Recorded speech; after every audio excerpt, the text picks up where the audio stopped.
Magtago ka sa trunk. Iyan ang mga salitang sinabi sa akin ng aming family driver sa mismong umaga ng kasal ng aking anak.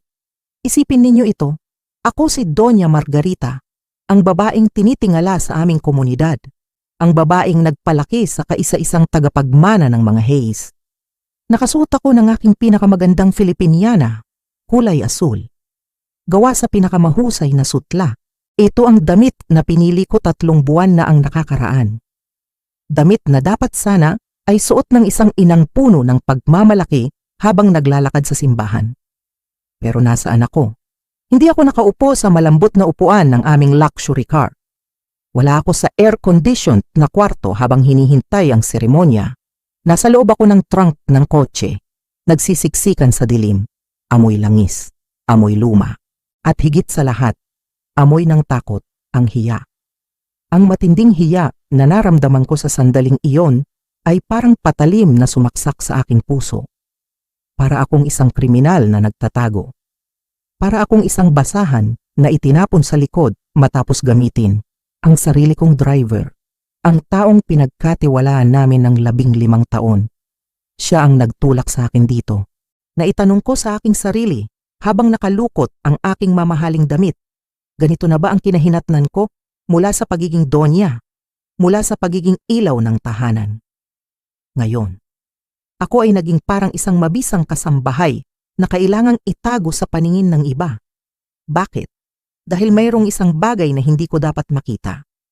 Mayroong katotohanan na pilit itinatago sa akin ng sarili kong pamilya, ang sakit. Hindi dahil sa sikip ng trunk, kundi dahil sa walang utang na loob na tadhana. Ang araw na dapat ay pinakamasaya sa buhay ko, ang araw na ikakasal si Anton. Ito pala ang araw na guguho ang aking mundo. Nanginginig ang aking mga kamay habang hawak ko ang laylayan ng aking damit. Gusto kong sumigaw. Gusto kong lumabas at tanungin si Kuya Fred kung nababaliw na ba siya. Pero may narinig akong boses sa aking isipan. Ang boses ng yumaong asawa ko, si Don Bernardo. Sinasabi niya sa akin, "Margarita, tumahimik ka, makinig ka. Dahil ang kahihiyan na nararamdaman ko ngayon sa loob ng trunk, wala ito kumpara sa kahihiyan na malalaman ko mamaya. Ang pagtatraidor na wawasak sa aming dangal. Sa loob ng 3 taon, mula nang mawala ang asawa kong si Bernardo, ako ang tumayong ama at ina sa pamilyang ito. Hindi madali ang maging biyuda, lalo na kung mayroon kang malaking negosyo at pamilyang kailangang protektahan. Ako ang naging ilaw ng tahanan, pero hindi lang ilaw. Ako rin ang haligi. Ako ang pader na sumasangga sa lahat ng problema. Naalala ko pa noong mga gabing hindi ako makatulog. Iniisip ko kung paano mapapanatili ang yaman na pinaghirapan ni Bernardo para kay Anton. Para sa kanyang kinabukasan, ibinigay ko ang lahat. Ang kasal na ito, ang marangyang kasal na gaganapin sa Manila Cathedral, ako ang nagbayad ng lahat. Mula sa mga bulaklak na white lilies na paborito ng nobya ni Anton, hanggang sa reception sa pinakamahal na hotel. Milyon-milyong piso. Wala akong tinip kong pera para lang maibigay ang hiling nila. Gusto kong maging masaya ang aking anak. Gusto kong maramdaman niya na kahit wala na ang kanyang ama, buo pa rin kami. Pero ano ang sukli? Sa mga nakaraang buwan, naramdaman ko ang pagbabago. Para akong naging anino sa sarili kong pamamahay. Si Anton, ang mabait kong anak. Tila nabulag na siya. Nabulag ng pag-ibig o marahil. Nabulag ng isang pagpapanggap tuwing magkasama sila ng kanyang nobya na si Christina. Pakiramdam ko ay extra lang ako sa kanilang pelikula. Naroon ako para magbayad ng bills. Naroon ako para pumirma ng tseke. Pero pagdating sa usapan, pagdating sa respeto, parang hangin lang ako. Masakit isipin na ang ilaw ng tahanan ay unti-unti nilang pinapatay ang sindi. Iniisip nila na matanda na ako. Na wala na akong silbi, kundi ang maglabas ng pera. Walang pakialam. Iyan ang nararamdaman ko mula sa kanila nitong mga nakaraang linggo. At ngayon, heto ako, nakatago sa likod ng kotse, habang ang anak ko ay nasa labas. Naghahanda para sa isang kasal na binayaran ko ng dugo at pawis. Kung alam lang nila ang sakripisyo ko. Kung alam lang nila kung ilang beses akong lumunok ng pride para lang sa kanila. Pero hindi. para sa kanila. Ang ina ay nandyan lang para gamitin. At kapag tapos na ang pakinabang, pwede nang itapon. O sa kaso ko ngayon, pwede nang itago sa baul. Napaluha ako sa dilim. Bernardo, kung naririnig mo ako, bakit ganito? Bakit kailangang maranasan ko ito? Ganito ba talaga kapag tumatanda? Nagiging wala na lang tayo sa paningin ng mga taong inalay natin ang ating buong buhay? Pero nagkakamali sila. Akala nila, dahil matanda na ako, dahil byuda na ako, ay wala na akong lakas. Akala nila ay mahina ako. Nakalimutan na yata nila kung sino ako. Ako si Margarita Hayes. Hindi ako naging asawa ng isang business tycoon na si Bernardo Hayes dahil lang sa maganda ko noong kabataan ko. Hinarap namin ni Bernardo ang lahat ng unos para itayo ang imperyong ito. At mayroon silang hindi alam sa dilim ng trunk na ito. Habang unti-unting pumapasok ang liwanag mula sa maliit na siwang, nagising ang diwa ko. Ang luha sa aking mga mata ay natuyo. Napalitan ito ng apoy. Hindi alam ni Anton at lalong hindi alam ng babaeng pakakasalan niya na may iniwan si Bernardo sa akin, isang lihim na yaman, isang testamento o ang tinatawag na last will and testament. Nakatago ito sa aking safety deposit box. Walang nakakaalam nito kundi ako at ang aming abogado. Ang akala nila, ang lahat ng yaman ay mapupunta kay Anton sa sandaling ikasal siya. Nagkakamali sila. Hawak ko ang susi, hawak ko ang kapangyarihan, ako ang queen. At sila ay mga pong o kawal lamang sa larong ito ng buhay. Ang lihim na yaman na ito ay hindi lang pera. Ito ay proteksyon.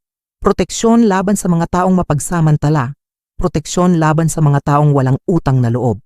At ang driver na si Kuya Fred, akala ko kanina ay pinagtaksilan niya ako pero ngayon, naiintindihan ko na. Sinabi niya kanina bago niya isara ang trunk. Ma'am, pangako ko ito kay Sir Bernardo. Ililigtas ko kayo. Si Kuya Fred. Ang akala nilang simpleng driver. Siya pala ang mata at tainga ni Bernardo kahit wala na siya. Kaya pala niya ako itinago dito dahil mayroon akong dapat marinig. Mayroon akong dapat malaman na hindi ko malalaman kung nakaupo ako sa VIP seat. Kailangan kong maging invisible. Kailangan kong maging wala. Para lumabas ang tunay na kulay ng mga ahas sa paligid ko. Ang matandang lola na binaliwala nila. Ngayon, siya na ang magiging hunter. Siya na ang maniningil. Pakinggan niyo akong mabuti. Walang sino man ang pwedeng umapi sa pamilyang Hayes habang nabubuhay ako. Kahit ang sarili ko pang anak. Kung kailangan ko siyang turuan ng leksyon para iligtas siya, gagawin ko. Hindi ako mananahimik. Kanina, takot ang nararamdaman ko pero ngayon, galit na ang dumadaloy sa aking dugo. Ito ay hindi lang tungkol sa pera. Hindi lang ito tungkol sa kasal. Ito ay tungkol sa dangal. Ang dangal na iningatan ng asawa ko sa loob ng maraming dekada.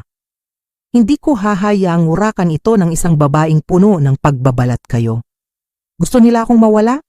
Gusto nila akong maging tahimik? Pwes, ibibigay ko sa kanila ang kabaligtaran. Babawiin ko ang lahat. Babawiin ko ang respeto. Babawiin ko ang awtoridad at ipapangako ko sa inyo. Ang araw na ito ay hindi makakalimutan ng sino man. Ito ang magiging araw na matututo sila ng leksyon. Isang leksyon na ikukuwento nila sa kanilang mga magiging apo. Na huwag mong kakalabanin ang isang ina na handang gawin ang lahat para sa katotohanan. Justice, katarungan. Iyan ang isisigaw ko mamaya. Kahit pa mawasak ang aking puso habang ginagawa ko ito. Dahil minsan, ang pagmamahal ay hindi pagpayag sa lahat ng gusto ng anak. Minsan, ang tunay na pagmamahal ay ang pagputol sa sungay ng kasamaan bago pa ito makapanakit ng tuluyan. Umanda kayo. Dahil lalabas na si Doña Margarita mula sa dilim. Maraming salamat sa pagsama sa akin sa simula ng kwentong ito. Alam ko, ramdam ko na marami sa inyo ang nakaka-relate sa nararamdaman ko. Kayong mga nanonood ngayon, naranasan nyo na ba ito? Yung pakiramdam na parang dayuhan kayo sa sarili ninyong bahay, yung pakiramdam na ibinigay nyo na ang lahat, ang inyong kabataan, ang inyong lakas, ang inyong ipon, pero sa huli, parang wala pa ring halaga? Kung naramdaman nyo na ang sakit ng kawalan ng utang na loob, kung naramdaman nyo na ang pighati ng isang magulang na binaliwala, Pakiusap, i-click ninyo ang like at share sa videong ito. Iparating natin sa iba na hindi tayo nag-iisa at gusto kong marinig ang inyong boses. Mag-comment kayo sa ibaba. Sabihin nyo sa akin, saan kayo nanonood ngayon? Nasa Pilipinas ba kayo? O nasa ibang bansa na nagpapakahirap para sa pamilya? Kwentuhan mo ako, basahin ko ang bawat komento ninyo. Dahil sa mundong ito, tayo-tayo na lang ang magdadamayan. Huwag kayong aalis dahil nagsisimula pa lang ang laban. Pakinggan nyo ang totoong nangyari noong umagang iyon. Narito ang Kabanata 1. Maliwanag ang sikat ng araw noong umagang iyon. Nasa kwarto ako. Nakaharap sa malaking salamin. Pinagmamasdan ko ang aking sarili. Suot ko ang isang napakagandang Filipiniana. Kulay asul. Ito ang kulay ng royalty. Ang kulay ng pamilya Hayes. Dapat ay masaya ako. Ikakasal na ang kaisa-isa kong anak na si Anton. Pero, bakit ganito? Bakit ang bigat ng dibdib ko? Para akong may bato sa lalamunan na hindi ko malunok. Lumapit ako sa litrato ni Bernardo sa aking bedside table. Hinaplos ko ang kanyang mukha sa litrato. Bernardo, bulong ko. Nararamdaman mo ba ito? Parang may mali. Wala akong makuhang sagot. Ang tanging narinig ko lang ay ang tunog ng graba sa labas. Dumating na ang sasakyan, 7:30 ng umaga. Maaga pa. Pero kailangan na naming umalis papuntang simbahan. Kinuha ko ang aking purse. Huminga ako ng malalim. Kaya mo ito, Margarita. Huwag kang praning. Masaya ang anak mo. Iyon ang mahalaga. Bumaba ako ng hagdan. Ang bawat hakbang ay mabigat. Paglabas ko ng pinto, sinalubong ako ng mainit na hangin ng Maynila. Nakita ko si Kuya Fred. Nakatayo siya sa tabi ng itim na sedan, si Frederick Palmer. O mas kilala naming Kuya Fred. 15 taon na siyang naninilbihan sa amin. Siya ang nagmaneho kay Bernardo papunta sa ospital nung gabing binawian ito ng buhay. Siya ang kasama ko nung mga panahong lugmok ako sa lungkot.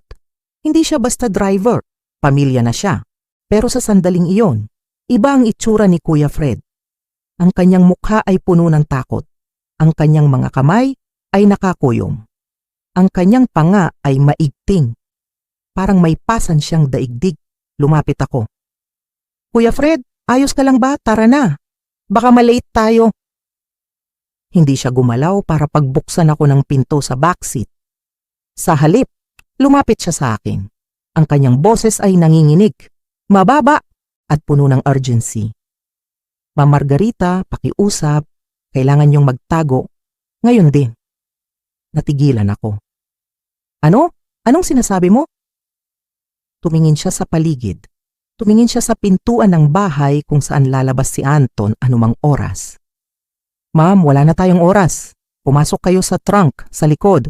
Takpan niyo ang sarili niyo ng kumot. Huwag kayong gagawa ng ingay. Nanlaki ang aking mga mata. Fred, nababaliw ka na ba? Nakagown ako. Araw ng kasal ng anak ko. Bakit ako sasakay sa trunk? Hinawakan niya ang braso ko.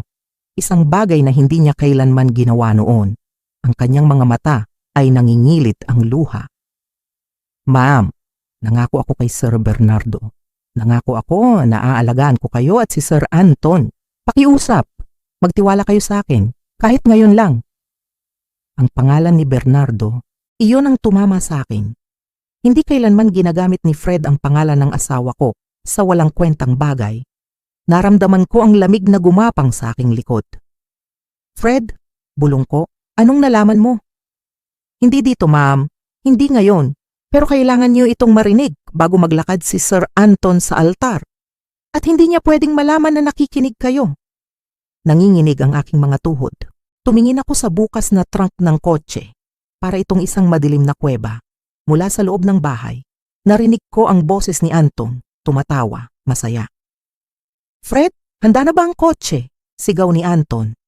Ma'am, bilis! Bulong ni Fred. Wala na akong nagawa. Ang instinct ko ay nagsabing sumunod. Inangat ko ang laylayan ng aking Filipiniana. Pumasok ako sa masikip na espasyo sa likod ng sasakyan. Ang amoy ng leather, ang amoy ng gasolina. Iniabot ni Fred sa akin ang isang makapal na kumot, kulay itim. Takpan niyo ang buong katawan niyo, ma'am, utos niya. Hindi kayo pwedeng makita. Hinila ko ang kumot sa aking ulo. Biglang nagdilim ang lahat. Ang tanging naririnig ko na lang ay ang mabilis na tibok ng aking puso. Dug-dug, dug-dug. Isinara ni Fred ang trunk. Blag. At doon, sa dilim, nagsimula ang bangungot ng aking buhay. Narinig ko ang pagbukas ng pinto ng kotse sa unahan. Naramdaman ko ang pagbigat ng sasakyan nang sumakay si Anton. Wow, sabi ni Anton. Amoy bago ang kotse ha. Ready na ako, Fred. Ito na ang pinakamalaking araw ng buhay ko. Opo, sir, sagot ni Fred. Kalmado ang boses niya. Parang walang tao sa trunk. Ang pinakamalaking araw, umandar ang makina. At habang umaandar kami palayo sa aming mansyon, palayo sa buhay na akala ko ay perpekto. Hindi alam ni Anton na ang kanyang ina ay nasa likod lamang niya. Nakikinig, naghihintay at hindi niya alam na ang pinakamalaking araw na sinasabi niya ay magiging araw ng aming paghuhukom. Nasa loob ako ng dilim. Ang tanging naririnig ko ay ang sarili kong paghinga, malalim, mabilis, at puno ng kaba. Ang tela ng aking mamahaling Filipiniana ay nakadikit sa aking balat. Ramdam ko ang bawat kulubot nito habang nakasiksik ako sa masikip na espasyo ng trunk. Ang amoy ng langis at guma ay humahalo sa amoy ng aking pabango. Nakakahilo pero tiniis ko. Tiniis ko ang lahat dahil sa tiwala ko kay Kuya Fred at higit sa lahat. Dahil sa pangalan ng aking yumaong asawa, ilang sandali pa, narinig ko ang pagbukas ng pinto sa unahan. Bumaba ng bahagya ang sasakyan dahil sa bigat ng taong sumakay. Alam ko kung sino iyon. Kilalang kilala ko ang bigat ng kanyang mga hakbang. Si Anton, ang aking anak. Narinig ko ang kanyang boses, masigla, puno ng buhay. Fred, handa na ba tayo? Ito na ang araw. Hindi ako makapaniwala. Napapikit ako sa dilim. Ang boses ng anak ko ay parang musika sa aking pandinig. Masaya siya. Talagang masaya siya. At ang isipin na narito ako. Nakatago sa likod ng kanyang inuupuan habang siya ay nagdiriwang. Parang tinutusok ang puso ko. Naramdaman ko ang pag-andar ng makina. Ang vibration ng sasakyan ay dumaloy sa aking likod. Nagsimula kaming umusad. Palayo sa aming tahanan. Palayo sa buhay na tahimik. Habang tumatagal ang biyahe, pinakiramdaman ko ang bawat galaw ni Anton. Narinig ko siyang kumakanta-kanta ng mahina. Kanta ito sa simbahan, ang kantang panunumpa. Paborito ito ng kanyang ama. Biglang tumunog ang kanyang cellphone, isang ringtone na pamilyar sa akin. Hello? Mahal ko? Sagot ni Anton, si Christina. Ang babaeng pakakasalan niya mamaya. Naka-loudspeaker yata ang telepono dahil rinig na rinig ko ang boses ng babae. Matamis, malambing, parang asukal. Good morning, Anton, sabi ni Christina. Handa ka na ba? Nasa simbahan na ako maya-maya. Nag-aayos lang. Handang-handa na ako, sagot ng anak ko. Mahal na mahal kita, Christina. Salamat at dumating ka sa buhay ko. May katahimikan sa kabilang linya. Isang saglit na katahimikan na tila napakatagal para sa akin. Tapos, nagsalita muli si Christina, pero may iba sa tono niya. Anton, tandaan mo ito. Pagkatapos ng araw na ito, magbabago na ang lahat. Ang buhay natin, ang future natin, lahat. Magbabago na ang lahat. Ang mga salitang iyon ay tumatak sa isipan ko. Karaniwan lang naman ang mga salitang iyon para sa ikakasal. Pero bakit ganoon? Bakit parang may halong banta? Bakit parang may nakatagong kahulugan na hindi ko maipaliwanag? Para akong binuhusan ng malamig na tubig sa loob ng mainit na trunk. Nagpaalam sila sa isa't isa. Ibinaba ni Anton ang telepono, katahimikan muli. Pero hindi ito nagtagal. Tumunog ulit ang cellphone ni Anton. Pero iba na ang tunog ngayon.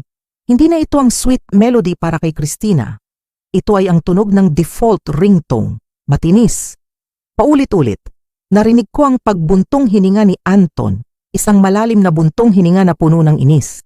At takot, hindi niya sinagot. Tumunog ulit, mas matagal, mas mapilit. Sir? Boses ni Kuya Fred. Gusto niyo po bang sagutin muna yan? Baka importante. Wag na, Fred. Unknown number lang yan. Kanina pa yan tumatawag. Scammer siguro o telemarketer, sagot ni Anton. Pero ramdam ko ang panginginig sa boses niya. Nagsisinungaling siya bilang ina. Alam ko kapag nagsisinungaling ang anak ko. Mula pa nung bata siya, kapag may itinatago siya, nauutal siya ng bahagya at iyon ang narinig ko ngayon. Tumunog ang telepono sa pangatlong pagkakataon. Sa pagkakataong ito, sinagot ni Anton. Pero hindi siya gumamit ng loudspeaker. Mahina ang boses niya, galit. Pero may halong takot. Sinabi ko na sa iyo na huwag kang tatawag sa akin ngayon, pabulong na sigaw ni Anton. Oo, alam ko. Aayusin ko. Kapag natapos na ang kasal, hawak ko na ang lahat. Pakiusap, tigilan mo muna ako ngayon. Ibinaba niya ang telepono ng padabog. Natahimik ang buong sasakyan. Ang puso ko ay kumakabog ng mabilis. Ano ang inaayos niya? Sino ang kausap niya? At bakit kailangan niyang makuha ang lahat pagkatapos ng kasal? Sir, ayos lang po ba kayo? Tanong ni Fred. Ang boses ni Fred ay kalmado. Pero alam kong nakikiramdam din siya para sa akin. Ayos lang ako, Fred, sagot ni Anton. Pero ang boses niya ay basag. Stress lang sa kasal, alam mo na. Maraming iniisip, hindi yun stress. Takot yun. Nakatago ako sa dilim. Yakap ang aking mga tuhod at sa sandaling iyon, napagtanto ko ang isang bagay na masakit tanggapin, ang anak ko. Ang kaisa-isa kong anak na pinalaki ko sa tuwid na daan ay may itinatagong lihim. Isang lihim na kayang baguhin ang takbo ng aming buhay.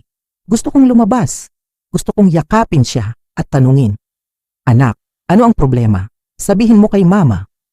Pero naalala ko ang bilin ni Fred. Magtiwala ka. Kaya nanatili akong tahimik. Hinayaan ko ang aking mga luha na pumatak sa aking mamahaling damit at naghanda ako sa kung ano pa ang matutuklasan ko. Patuloy ang pag-andar ng sasakyan. Bilang isang taong ipinanganak at lumaki sa Maynila, kabisado ko ang bawat liko, ang bawat kalsada papunta sa Manila Cathedral. Alam ko na mula sa aming subdivision sa Makati, dapat ay dadaan kami sa makinis na semento ng highway, dapat ay smooth ang biyahe, pero mali. Naramdaman ko ang pagbagal ng sasakyan at pagkatapos nagsimula ang lubak. Ang bawat pag-alog ng sasakyan ay ramdam na ramdam ng aking likod. Blag. Hindi ito ang daan papunta sa simbahan. Ito ay daan papunta sa kung saan man na hindi sementado. Hindi inaalagaan. Isang lugar na malayo sa kinagis ng mundo ni Anton. Bakit hindi nagrereklamo si Anton? Bakit hindi siya nagtatanong kay Fred kung bakit kami dumaan dito? Naalala ko. Sinabi ni Fred kanina na may dadaanan sila.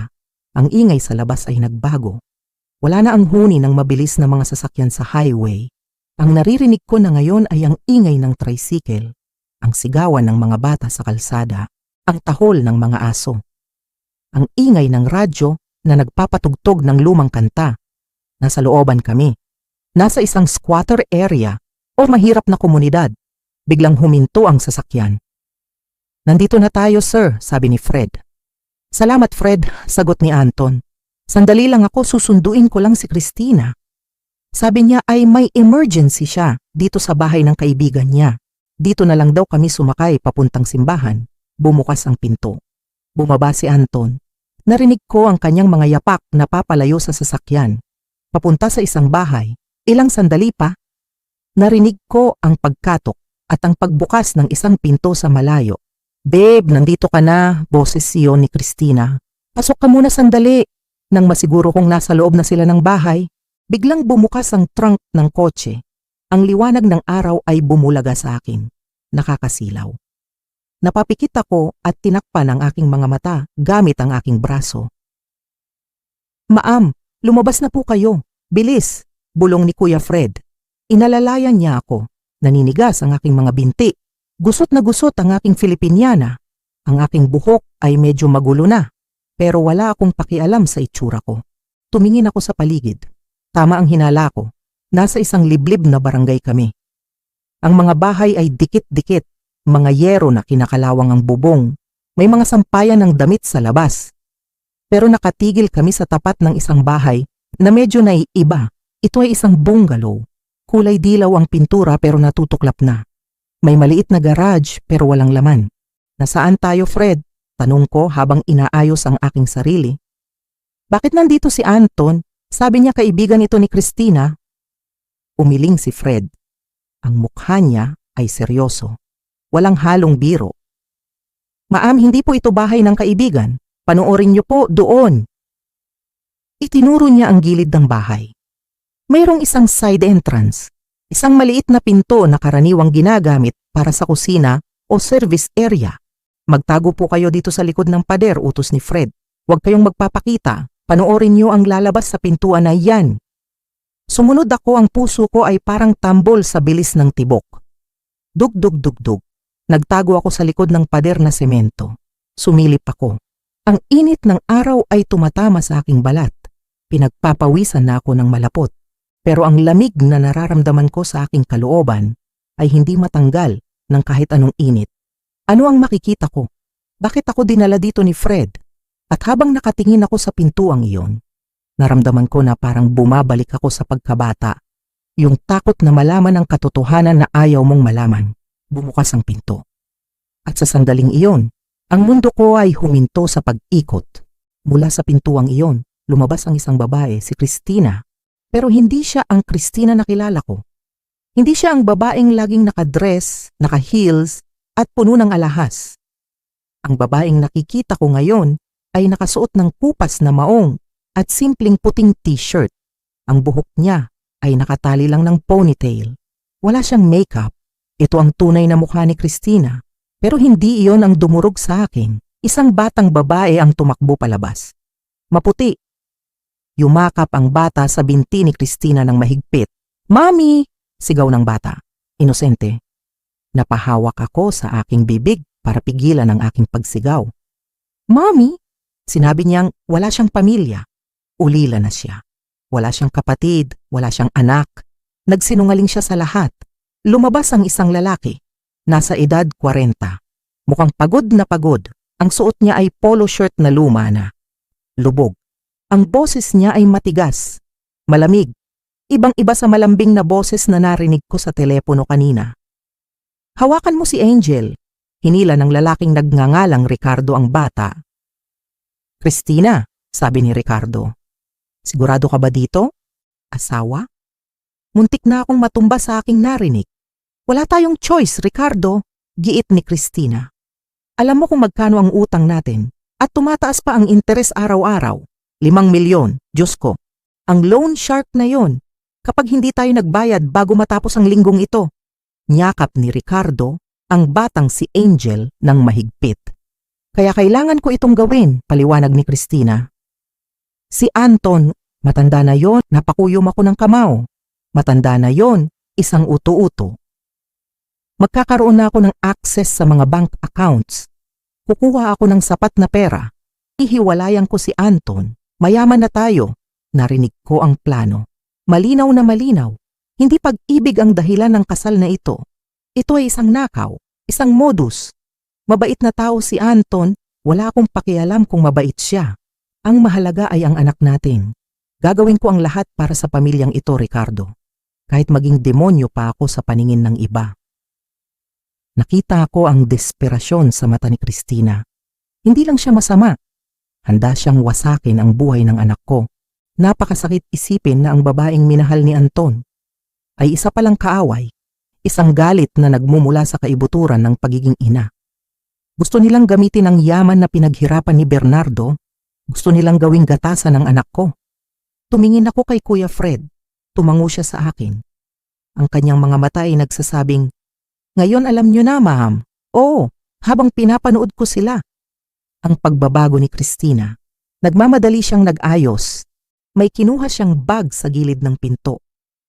Inilabas niya ang isang mamahaling gown na nakatupi. Nagpalit siya doon mismo sa likod ng pinto habang tinatakpan siya ni Ricardo mula sa maong. Kinuha niya ang kanyang makeup kit. Ang mukha ng isang pagod at desperadong ina ay nawala. Pinatungan niya ito ng foundation. At nang humarap siya muli, wala na ang Christina ng looban. Ang nasa harap na namin ay si Christina na fiancé ng isang bilyonaryo, ang Christina na classy, ang Christina na inosente. Nakakatakot kung gaano siya kabilis magpalit ng anyo, para siyang ahas na nagpalit ng balat. Hinawakan niya ang mukha ng kanyang tunay na asawa. "Tandaan mo," bulong niya. "Para ito sa atin, para kay Angel, mahal na mahal kita." At hinalikan niya si Ricardo. Isang halik na puno ng pagmamahal. Isang halik na dapat ay para lamang sa asawa. Nasusuka ako. Mamaya. Ang parehong labi na iyan ay hahalik sa anak ko sa harap ng altar. Ang parehong labi na iyan ay magsasabi ng I do sa Diyos. Mommy! Tawag muli ng batang si Angel. Shh! Saway ni Christina. Huwag kang maingay, baby. Papasok na si Mommy sa kotse. Magtago na kayo ni Daddy sa loob. Bilis! Pumasok na si Ricardo at Angel sa loob ng bahay. Isinara nila ang pinto. Naiwan si Christina sa labas. Huminga siya ng malalim. Inayos ang kanyang buhok at pagkatapos, ngumiti siya. Isang ngiti na praktisado. Isang ngiti na kayang manloko ng kahit sino. Bumukas ang main door ng bahay. Lumabas si Anton. Babe, tawag ni Anton. Ayos ka na ba? Tapos na ba ang emergency ng friend mo? Tumakbo si Christina palapit kay Anton. Niyakap niya ito. Oh, babe, okay na siya. Salamat sa paghihintay, sabi ni Christina. Ang boses niya ay bumalik sa pagiging matamis. Excited na akong maging Mrs. Hayes. Ako rin, sagot ni Anton. Hinalikan niya si Christina sa noo. Napakaganda mo talaga. Ang swerte-swerte ko. Ang tanga mo, anak. Ang tanga-tanga mo. Gusto kong sumigaw. Gusto kong lumabas at sabunutan ng babaeng iyon. Gusto kong protektahan ang anak ko mula sa kamandag ng babaeng yakap niya ngayon. Pero pinigilan ko ang sarili ko. Hindi pa ito ang tamang oras. Dala ko ang kotse ko, sabi ni Christina. Doon na tayo sumakay. Iwan na natin si Fred at ang kotse niyo. Gusto ko tayong dalawa lang ang magkasama papuntang simbahan. Romantic ride bago ang kasal. Alam ko kung bakit. Ayaw niyang makita ni Fred o marinig ni Fred ang mga plano niya. Sige, payag ni Anton. Fred, mauuna na kami ni Christina gamit ang kotse niya. Sumunod ka na lang sa simbahan. Opo, sir. Susunod ako, sagot ni Fred. Sumakay sila sa isang silver sedan na nakaparada sa gilid. Umalis sila. Iniwan nila kami sa alikabok ng looban nang makaalis na sila. Lumabas ako sa aking pinagtataguan. Nanginginig ang buong katawan ko. Hindi dahil sa takot, kundi dahil sa galit at awa. Awa para sa anak ko na nagmamahal ng tapat at galit sa babaeng walang kaluluwa. Lumapit si Kuya Fred sa akin. Inabutan niya ako ng tubig. Maam, ano pong gagawin natin? Tanong niya. Uminom ako. Ang tubig ay malamig sa aking lalamunan, pero hindi nito napatay ang apoy sa aking dibdib. Tumingin ako sa pintuan ng bahay kung saan naroon ang tunay na asawa at anak ni Christina. Fred, sabi ko, ang boses ko ay matatag. Wala nang panginginig. Kakatukin natin ang pintuan na yan. Po? Gulat na tanong ni Fred. Kakausapin natin si Ricardo, sabi ko. Kukunin natin siya at ang bata at dadalhin natin sila sa simbahan. Pero ma'am, delikado. Baka may baril siya. Baka wala akong pakialam, putol ko sa kanya. Ang anak ko ay papunta na sa bitayan at ako lang ang makakapagligtas sa kanya. Inayos ko ang aking Filipiniana. Pinahid ko ang dumi sa aking palda. Ako si Margarita Hayes. At walang sino man ang kukuha ng 5 milyong piso sa pamilya ko nang walang laban. Naglakad ako papunta sa pinto. Humanda ka, Christina. Dahil ang emergency na sinasabi mo, ito na, nandito na ako. At sisiguraduhin kong ito ang magiging pinakamasamang araw ng buhay mo. Tumayo ako sa tapat ng pintuan ng maliit na bahay. Ang pintuan ay gawa sa plywood na lumana. Ang hawakan nito ay kalawangin. Huminga ako ng malalim. Inipon ko ang lahat ng lakas na natitira sa akin. Hindi ako pwedeng magpakita ng takot. Ako si Margarita Hayes. At papasok ako sa lungga ng mga taong gustong manloko sa amin. Kumatok ako.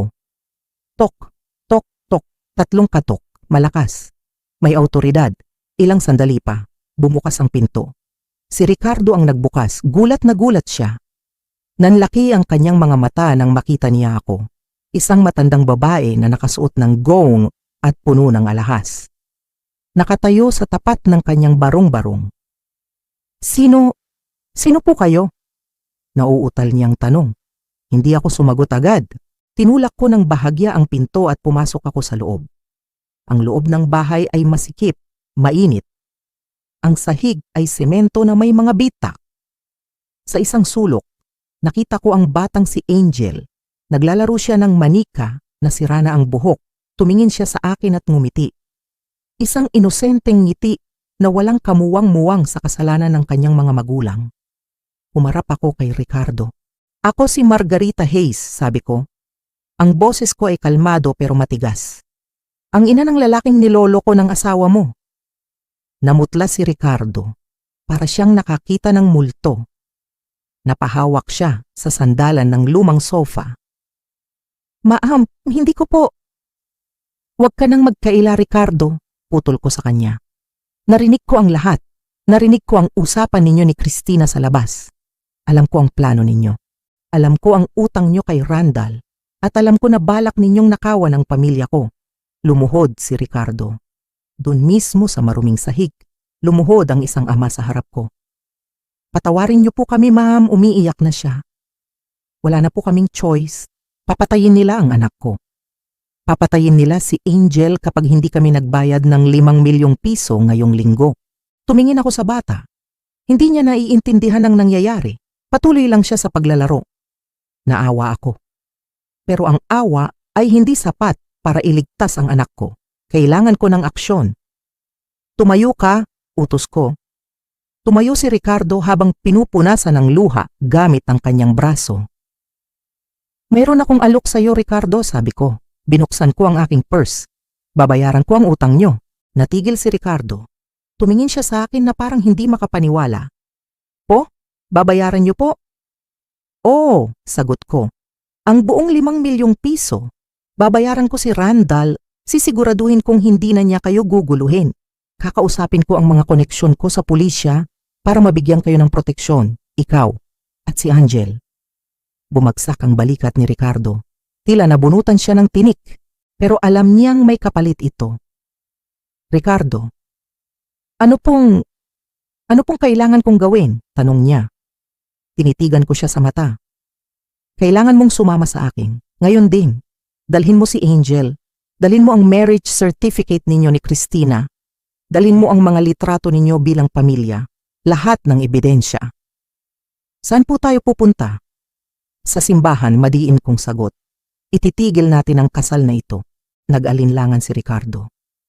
Pero ma'am, si Christina, magagalit siya, baka makulong siya.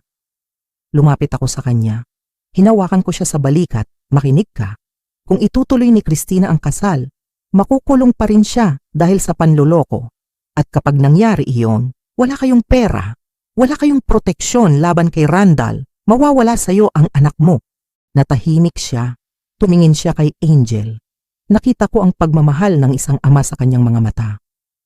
Pero kung sasama ka sa akin, patuloy ko, ililigtas ko ang anak mo, si Christina. Siya ang gumawa ng desisyon niya. Panagutan niya yon. Pero si Angel, walang kasalanan ng bata. Huwag mong hayaang lumaki ang anak mo sa kasinungalingan. Huminga ng malalim si Ricardo. Tumango siya. Sige po ma'am, sabi niya. Gagawin ko para kay Angel. At para sa anak nyo, mabait si Sir Anton, hindi niya deserve na maloko. Agad kumilos si Ricardo. Kinuha niya ang isang folder sa ilalim ng kutson ng kama. Ito ang marriage certificate. Kinuha niya ang photo album. Binuhat niya si Angel. Angel anak, sabi niya sa bata. Aalis na tayo. Pupuntahan natin si Mommy. Yehey, pupunta tayo kay Mommy. Tuwang-tuwang sabi ng bata. Lumabas kami ng bahay. Nandun si Kuya Fred sa tapat ng kotse. Nakahanda na. Fred, utos ko. Isakay mo sila sa back seat. Bilisan mo ang pagmamaneho. May kasal tayong kailangang pigilan. Sumakay ako sa harap, katabi ni Fred. Habang umaandar ang sasakyang palayo sa looban, tumingin ako sa side mirror. Nakita ko ang mukha ni Ricardo at Angel sa likod. Ito na. Wala nang atrasan. Ang kasunduan ay selyado na. Ang katotohanan ay paparating na. Mabilis ang pagpapatakbo ni Kuya Fred. Nilagpasan namin ang mga jeepney. Nilagpasan namin ang traffic. Ang bawat minuto ay mahalaga. Tumingin ako sa aking relo. 11:00 na. Nagsisimula na ang misa. Ang puso ko ay kumakabog, hindi dahil sa takot, kundi dahil sa sakit ng gagawin ko. Wawasakin ko ang puso ng anak ko. Iyon ang katotohanan, masakit man, kailangan. Parang pagtanggal ng isang bukol sa katawan. Masakit ang operasyon, pero kailangan para mabuhay. Ma'am, malapit na po tayo, sabi ni Fred. Ricardo, lingon ko sa likod. Kapag dumating tayo sa simbahan, huwag kayong papasok agad. Maghintay kayo sa labas hanggang sa bigyan ko kayo ng signal. Naiintindihan mo ba? Opo ma'am, sagot ni Ricardo. Yakap-yakap niya si Angel na nakatulog na sa biyahe. Huminto ang sasakyan sa likod ng Manila Cathedral. Bumaba ako agad. Inayos ko ang aking buhok. Inayos ko ang aking Filipiniana. Pinahit ko ang pawis sa aking noo. Huminga ako ng malalim. Kailangan kong magpanggap. Kailangan kong maging Doña Margarita na walang alam. Ang perfect mother. Naglakad ako papasok sa side entrance ng simbahan. Ang loob ng katedral ay malamig. Amoy insenso. Amoy bulaklak. Nakita ko si Tyler. Ang best man ni Anton. Tita Marga, tawag niya. Kanina pa namin kayo hinahanap. Saan kayo galing? Nag-aalala na si Anton. Ngumiti ako. Isang ngiting plastik. Pasensya na Tyler. May inasikaso lang ako saglit. Nasaan si Anton? Nasa holding room po. Kinakabahan na yon. Nagmadali ako papunta sa holding room. Ito ang kwarto kung saan naghihintay ang groom bago magsimula ang marcha. Binuksan ko ang pinto. Nakita ko si Anton. Nakatayo siya sa harap ng salamin. Suot niya ang kanyang itim na tuksedo. Napakagwapo ng anak ko. Kamukhang kamukha niya si Bernardo nung ikinasal kami 30 taon na ang nakakaraan. Lumingon siya sa akin. Ang mukha niya ay puno ng pag-aalala na napalitan ng relief. Mama!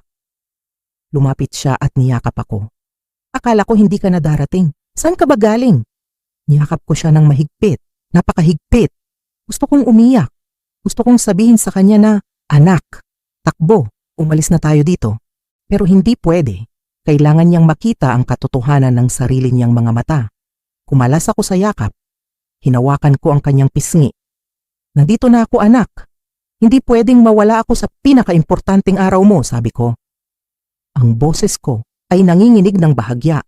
Napansin niya ang kurbata niya. Medyo tabingi. Mama, kinakabahan ako. Pag-amin niya.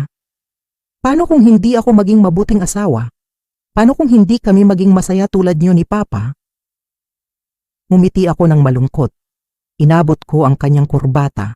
Dahan-dahan ko itong inayos. Tulad ng ginagawa ko nung bata pa siya bago pumasok sa eskwela. Tulad ng ginawa ko nung graduation niya. Anton, bulong ko. Makinig ka sa akin. Kahit anong mangyari ngayong araw, tandaan mo ito. Mahal na mahal kita. Lahat ng gagawin ko ay para sa kabutihan mo. Kumunot ang noo niya. Hindi niya naintindihan ang ibig kong sabihin. Siyempre ma, alam ko yon, mahal din kita. Hinawakan niya ang kamay ko. Masaya ako ma. Pakiramdam ko, si Christina na talaga ang dawan. Ang sakit. Parang sinaksak ang puso ko. Ang inosente niyang mga mata. Puno ng pag-asa, puno ng pangarap. At ako, ang sarili niyang ina. Ang papatay sa pangarap na yon sa loob ng ilang minuto. Ma'am, Sir Anton, sumilip ang coordinator sa pinto. Time na po, magmamarcha na. Huminga ng malalim si Anton. Ito na yun ma. Hinalikan niya ako sa noo. Thank you for everything. Lumabas siya ng kwarto, masigla. Naiwan ako sa loob ng ilang segundo. Pumikit ako. Patawarin mo ako anak. Masakit ito. Pero balang araw, pasasalamatan mo rin ako. Lumabas ako ng kwarto at naglakad papunta sa aking upuan sa unahan ng altar. Ang huling sandali ng katahimikan ay tapos na. Oras na ng digmaan. Umupo ako sa front row, sa upuan na nakalaan para sa ina ng groom. Ang simbahan ay puno. Lahat ng business partners namin ay naroon. Ang mga kamag-anak namin mula sa probinsya. Ang mga kaibigan ni Anton. Lahat sila ay nakasuot ng magagarang damit. Lahat sila ay nakangiti. Inaabangan nila ang isang fairy tale. Wala silang kamalay-malay na isang trahedya ang kanilang masasaksihan. Nagsimula ang musika. Ang orkestra sa taas ay tumugtog ng paboritong kanta ni Christina. Canon hindi. Bumukas ang malaking pinto ng katedral. Ang ilaw mula sa labas ay pumasok at sa gitna ng liwanag, Nakatayo si Christina. Napakaganda niya. Ang kanyang gown ay gawa ng sikat na designer. Puno ito ng crystals na kumikinang sa bawat galaw niya. Ang kanyang belo ay mahaba, tila isang reyna, naglakad siya, dahan-dahan. Ang mga bisita ay napasinghap. Ang ganda ng bride, bulong ng katabi ko. Bagay na bagay sila ni Anton. Tumingin ako kay Anton sa altar. Umiiyak siya. Luha ng kaligayahan. Nakahawak siya sa kanyang dibdib. Tinititigan niya si Christina na parang ito ang pinakamagandang bagay sa mundo. Tumingin ako kay Christina. Nakangiti siya. Isang ngiti na puno ng tagumpay. Sa isip niya siguro nagawa ko na. Nanalo na ako. Akin na ang pera. Para siyang isang anghel. Pero alam ko ang totoo. Isa siyang demonyo. Isang ahas na pumasok sa aming paraiso. Nagpatuloy ang martsa. Bawat hakbang ni Christina ay parang countdown ng isang bomba. Nakarating siya sa altar. Kinuha ni Anton ang kanyang kamay. Hinalikan ito. Umakyat sila sa harap ng pari. Nagsimula ang misa, ang mga pagbasa sa Biblia, ang sermon tungkol sa pag-ibig at katapatan. Ang pag-ibig ay matiyaga. Ang pag-ibig ay magandang loob, sabi ng pari. Gusto kong matawa. Katapatan. Walang ganon sa kasal na ito. Ang bawat salita ng pari ay parang insulto sa akin. Pinagpawisan ako ng malamig. Mahigpit ang hawak ko sa aking purse. Sa loob nito ay ang marriage certificate na ibinigay ni Ricardo kanina. Ang ebidensya. Lumipas ang oras. Dumating na tayo sa pinakamahalagang bahagi. Tumahimik ang buong simbahan. Ang pari ay tumingin sa mga tao. Ang kanyang boses ay umalingaw-ngaw sa sound system. Seryoso. Kung mayroon man sa inyo dito, panimula ng pari. Ang nakakaalam ng anumang dahilan kung bakit hindi dapat ikasal ang dalawang ito. Huminto ang pari sandali. Magsalita ngayon o manahimik magpakailanman. Ito na. Ang katahimikan ay nakakabingi, kadalasan. Wala namang sumasagot dito. Formality lang ito sa mga kasal. Nakita ko si Christina. Bumuntong hininga siya ng maluwag. Inakala niyang ligtas na siya. Inakala niyang nanalo na siya. Tumingin siya kay Anton at ngumiti. Hindi. Hindi pwede. Hindi ko hahayaang masira ang buhay ng anak ko. Huminga ako ng malalim. Ipinikit ko ang aking mga mata ng isang saglit. Bernardo, bigyan mo ako ng lakas. Dumilat ako. At tumayo ako. Ang tunog ng aking pagtayo ay narinig ng lahat. Ang kaluskos ng aking Filipiniana. Lahat ng mata ay lumingon sa akin. Si Anton, si Christina, ang pari, ang mga bisita. Tumingin ako ng diretso sa mata ni Christina. Nakita ko ang takot na gumapang sa mukha niya. Binuksan ko ang aking bibig. Ang boses ko ay hindi nanginginig. Ito ay boses ng isang ina. Boses ng katarungan. Tutol ako! I object. Ang sigaw ko ay parang kulog. Nagulat ang lahat. May narinig akong basag na baso sa likod. May mga nagbulungan. Ano daw? Sabi niya tutol daw siya. Ang nanay ng groom, si Anton ay parang binuhusan ng yelo. Ma? Tawag niya. Ma, anong ginagawa mo? Hindi ako umupo. Nanatili akong nakatayo. Isang pader sa pagitan ng kasinungalingan at katotohanan. Itigil niyo ang kasal na ito, sabi ko. At sa sandaling iyon, alam kong wala nang balikan. Naglakad ako papunta sa gitna ng aisle.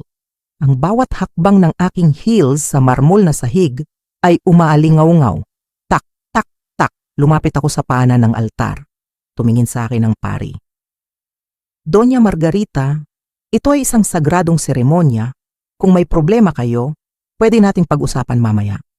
Hindi, Father, sagot ko. Hindi na ito makakapaghintay ng mamaya. Dahil ang kasal na ito ay isang biro. Humarap ako kay Christina. Nanginginig na ang kanyang mga kamay na hawak ang buke ng bulaklak. Ang kanyang mukha ay namumutla sa ilalim ng makapal na makeup. Hindi pwedeng matuloy ang kasal, sabi ko ng malakas para marinig ng lahat. Dahil ang babaeng ito, si Christina, ay may asawa na. Gasps, sabay-sabay na napasinghap ang mga tao. Ang buong katedral ay umugong sa bulungan. Imposible! Sigaw ni Anton. Bumaba siya sa altar at lumapit sa akin. Hinawakan niya ako sa braso.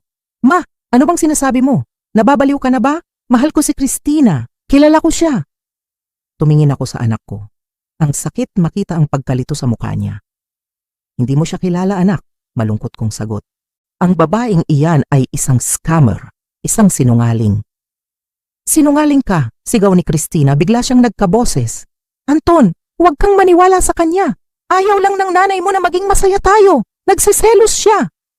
Magaling siya, magaling siyang umarte. Pinapalabas niya ako ang masama, ako ang kontrabida.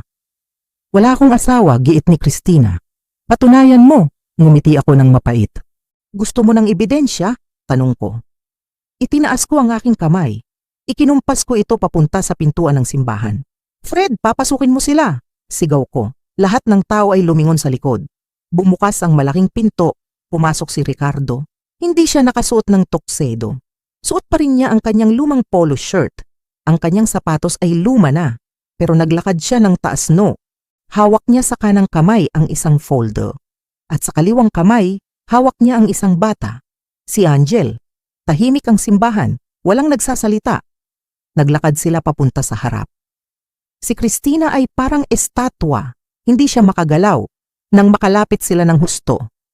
Nakita ng batang si Angel si Christina sa altar. Lumiwanag ang mukha ng bata. Bumitaw siya sa kamay ni Ricardo. Tumakbo siya papunta kay Christina. Mami, sigaw ni Angel. Ang boses ng bata ay parang kampana na bumasag sa katahimikan. Yumakap si Angel sa binti ni Christina. Hinawakan niya ang gown nito. Wow, Mami! Sabi ng bata. Ang ganda mo! Mukha kang prinsesa! Tapos na ba tayo magtago? Mami, isang salita. Pero sapat na para wasakin ang lahat ng kasinungalingan. Napaupo si Anton sa sahig. Tumingin siya sa bata. Tumingin siya kay Christina. Mami, bulong ni Anton. Ang boses niya ay basag. May anak ka? Hindi makasagot si Christina. Umiiyak na siya. Hindi luha ng saya, kundi luha ng pagkatalo. Lumapit si Ricardo. Inabot niya ang folder kay Anton. Sir Anton, sabi ni Ricardo, patawarin niyo no ako. Ako si Ricardo, ang asawa ni Christina sa loob ng 4 na taon. Ito ang marriage certificate namin. At ito si Angel, ang anak namin.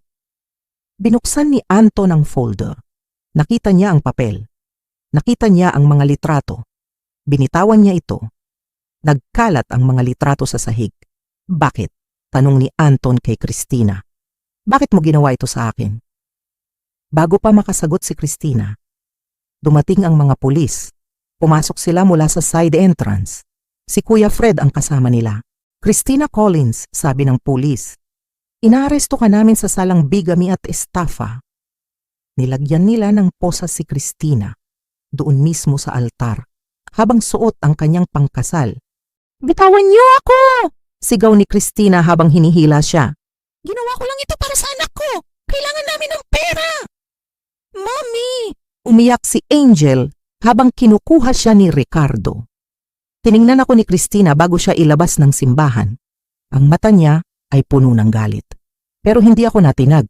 Lumapit ako kay Anton na nakaluhod pa rin sa sahig. Durog na durog, niyakap ko siya. Wala na siya anak, ligtas ka na, bulong ko.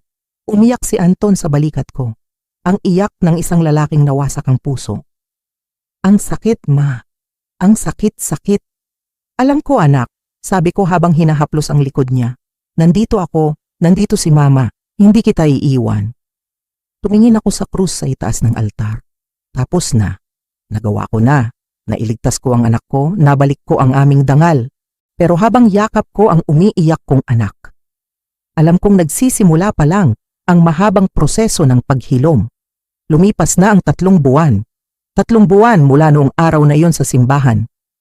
Ang araw na dapat sana ay puno ng celebration, pero naging araw ng iskandalo. Tahimik na ngayon sa mansyon ng mga Hayes. Nakaupo ako sa veranda, hawak ko ang aking tasa ng kape, ang paborito kong barako. Mainit, matapang, tulad ng pinagdaanan namin. Pinapanood ko ang pagsikat ng araw. Ang langit ay kulay orange at pink. Napakaganda, napakapayapa. Ibang-iba ito sa bagyong dumaan sa aming buhay kamakailan lang. Tumingin ako sa hardin. Nakita ko si Anton. Nagdidilig siya ng mga halaman. Ang mga orchids na tanim pa ng kanyang ama. Dati. Hindi naman mahilig sa halaman si Anton. Puro trabaho, puro opisina. Pero ngayon, madalas ko na siyang nakikita sa hardin. Mas gusto na niya ang katahimikan. Hindi naging madali ang mga unang linggo. Naalala ko pa noong unang gabi pagkatapos ng naudlot na kasal. Hindi lumabas ng kwarto si Anton. Hindi siya kumain, hindi siya natulog. Naririnig ko ang kanyang pag-iyak mula sa kabilang kwarto. Ang iyak ng isang lalaking nawalan ng tiwala sa sarili. Ang sakit pakinggan bilang isang ina. Gusto ko siyang puntahan noon. Gusto ko siyang yakapin. Pero alam kong kailangan niya ng espasyo.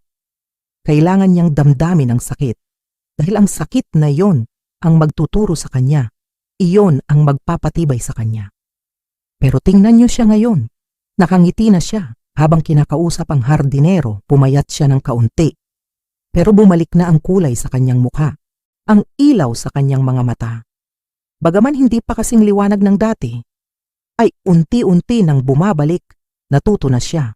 Isang napakamahal na leksyon na ang pag-ibig ay hindi dapat bulag.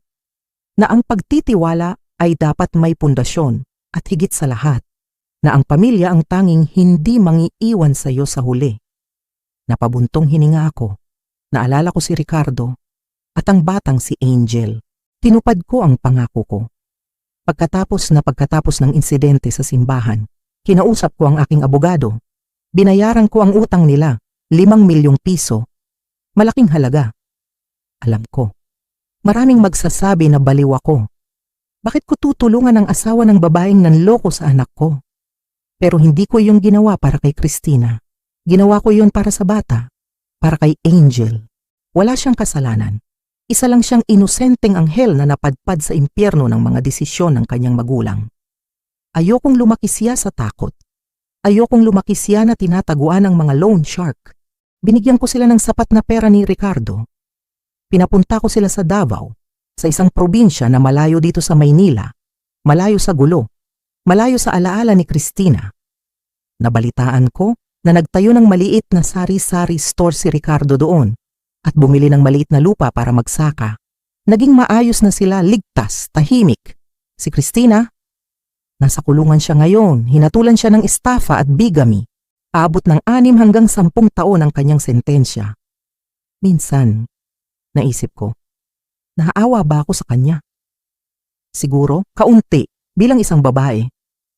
Alam kong nagawa niya lang ang mga bagay na iyon dahil sa desperasyon, dahil sa pagmamahal sa anak niya. Pero mali ang paraan niya. Maling-mali na wasakin ang buhay ng ibang tao para ayusin ang buhay mo. Katarungan lang ang nangyari. Justice. Tinungga ko ang huling patak ng aking kape. Tumayo ako. Naglakad ako pababa ng hagdan papunta sa hardin. Nakita ako ni Anton. Ibinaba niya ang hose ng tubig. Pinunasan niya ang kanyang kamay sa kanyang pantalon. "Good morning, ma," bati niya. "Good morning, anak," sagot ko. "Ang ganda ng mga bulaklak. Namumulaklak na ang mga katleya." Tumango siya. "Oo nga, ma, sabi ni Papa dati. Kailangan mo lang silang kausapin para lumago." Natahimik kami sandali.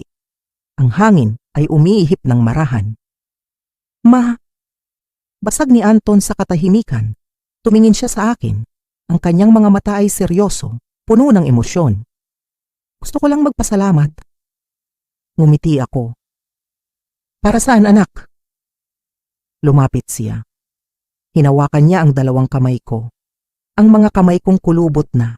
Ang mga kamay na nagtrabaho para sa kinabukasan niya. "Salamat sa pagliligtas sa akin," sabi niya. Ang boses niya ay nanginginig. "Nung nasa simbahan tayo, galit ako sa'yo. Sobrang galit ko. Akala ko sinisira mo ang buhay ko." Yumuko siya. "Pero ngayon, alam ko na. Sinagip mo ako mula sa isang bangungot. Kung natuloy ang kasal na yon, baka wala na ako ngayon. Baka ubos na ang yaman na pinaghirapan niyo ni Papa." Hinaplos ko ang kanyang pisngi. "Anak, tandaan mo ito. Kahit baliktarin mo ang mundo. Ako ang nanay mo, iisa lang ang trabaho ko sa buhay na ito, ang protektahan ka. Kahit pa magalit ka sa akin, kahit pa kamuhian mo ako sandali, tatanggapin ko yon. Basta ligtas ka lang." Tumulo ang luha ni Anton. Niyakap niya ako, mahigpit. Parang nung bata pa siya. Nung nadapa siya sa pagtakbo at umiiyak na lumapit sa akin. "Sorry, ma," bulong niya. "Sorry kung naging bulag ako. Sorry kung hindi ako nakinig sa kutob mo." "Tapos na yon," sabi ko habang hinahagod ang likod niya. "Ang mahalaga, natuto ka. Ang mahalaga, nandito pa tayo, buo pa tayo. Sa di kalayuan, nakita ko si Kuya Fred. Nagpupunas siya ng sasakyan. Ang itim na sedan na ginamit namin noong araw na iyon. Napatingin siya sa amin. Nakita ko ang ngiti sa kanyang labi. Ang ngiti ng isang tapat na kawal. Kumalas si Anton sa yakap. Tiningnan niya si Kuya Fred. Fred! Tawag ni Anton. Lumapit si Fred. Medyo nahihiya pa. Tinanggal niya ang kanyang sombrero. Sir Anton, Ma'am, lumapit si Anton kay Fred. At sa gulat ko. At sa gulat ni Fred. Niyakap ni Anton ang aming driver. Hindi ito yakap ng amo sa empleyado. Ito ay yakap ng isang tao sa kanyang kapamilya. Salamat Fred, sabi ni Anton. Salamat sa katapatan mo. Salamat dahil hindi mo iniwan si Mama noong mga panahong bulag ako. Salamat dahil naging matapang ka para sa amin. Naluha si Fred. Sir Anton, trabaho ko lang po yon. Pangako ko po yon kay Don Bernardo. Umiling si Anton. Hindi, sabi ng anak ko. Hindi lang yon trabaho. Higit pa doon ang ginawa mo. Umarap si Anton sa akin. Tapos kay Fred. Mula ngayon, sabi ni Anton, hindi na kita tatawaging Kuya Fred. Kinabahan si Fred. Oh, bakit po sir? Ngumiti si Anton. Isang ngiti na abot hanggang mata. Mula ngayon, Tito Fred na ang itatawag ko sa'yo. Tito Fred, nanlaki ang mata ni Fred. Tumingin siya sa akin na parang humihingi ng permiso. Tumango ako at ngumiti. Tama si Anton. Parte ka na ng pamilya Fred. Matagal na. Napahagulgol si Fred. Ang matandang driver na maton at seryoso. Ngayon ay umiiyak na parang bata sa harap namin. Maraming salamat po sir. Ma'am, tinapik ni Anton ang likod ni Tito Fred. Tama na ang drama, biro ni Anton. Bagaman naluluha din siya. Kain na tayo ng almusal. Nagpaluto ako ng sinangag at tuyo. Sabayan niyo na kami, Tito Fred. Naglakad kaming tatlo pabalik sa loob ng mansyon. Ako, ang aking anak, at ang aming tapat na kaibigan. Pagpasok ko sa pinto, lumingon ako sa litrato ni Bernardo na nakasabit sa dingding. Ang kanyang mga mata sa litrato ay tila nakangiti. Bernardo, bulong ko sa aking isip, ayos na kami. Ligtas na ang anak natin at naging lalaki na siya. Isang tunay na lalaki na marunong tumanggap ng pagkakamali at marunong magpatawad. Huminga ako ng malalim.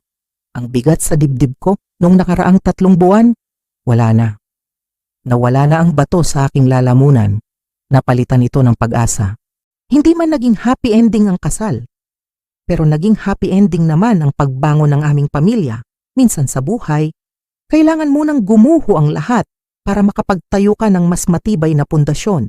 At ngayon, alam ko na, kahit anong bagyo ang dumating, kahit anong pagsubok, basta't magkakasama kami, at basta't naninindigan kami sa katotohanan, walang makakatibak sa pamilya Hayes. Pumasok ako sa dining room. Naamoy ko ang bango ng garlic rice. Narinig ko ang tawanan ni Anton at ni Tito Fred. Ito ang tunay na tagumpay. Hindi ang yaman, hindi ang rangya, kundi ang kapayapaan ng loob at ang pagmamahal na totoo. Umupo ako sa kabisera. Kain na tayo, sabi ko. At sa unang pagkakataon sa loob ng mahabang panahon, naging masarap muli ang lasa ng pagkain dahil wala nang lihim, wala nang kasinungalingan, puro katotohanan na lang at pagmamahal.